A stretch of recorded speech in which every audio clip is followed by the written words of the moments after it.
नमस्कार शेतकरी बांधवांनो, मी आहे तुमचा मित्र आणि आज आपण बोलणार आहोत शेतात कोणते पीक लावले तर जास्तीत जास्त नफा मिळू शकतो।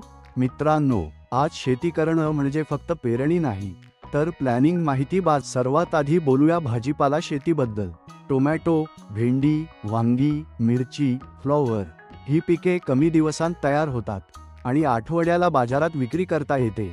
योग्य अंतर, योग्य खत आणि पाणी व्यवस्थापन केल्यास 1 एकरात दर महिन्याला 30 ते 40 हजार रुपयांचं उत्पन्न मिळू शकतं। आता बोलूया कांदा लागवडीबद्दल। कांदा हे शेतकऱ्यांसाठी सगळ्यात महत्त्वाचं रोख पीक आहे। जर तुम्ही योग्य जात निवडली, वेळेवर लागवड केली आणि साठवणुकीची सोय केली तर भाव वाढल्यावर कांदा विकून खर्चाच्या दुप्पट नफा मिळू शकतो। भविष्यात फायदा देणारी शेती, फळबाग शेती।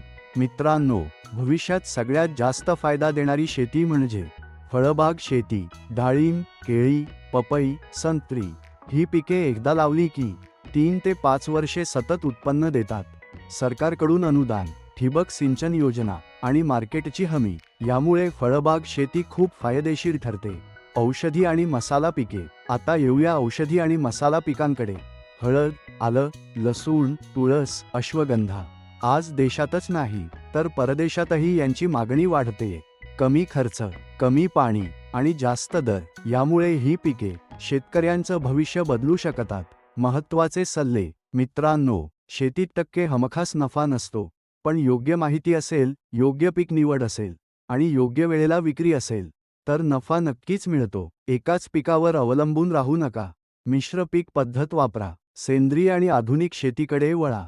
थेट शेतमाल विक्रीचा मार्ग निवडा। समारोप। जर तुम्हाला हा व्हिडिओ उपयुक्त वाटला असेल तर लाईक करा, शेअर करा आणि चॅनलला सबस्क्राईब करा। अशाच उपयोगी शेती माहितीकरिता आमच्या चॅनलसोबत जोडलेले राहा। जय जवान, जय किसान।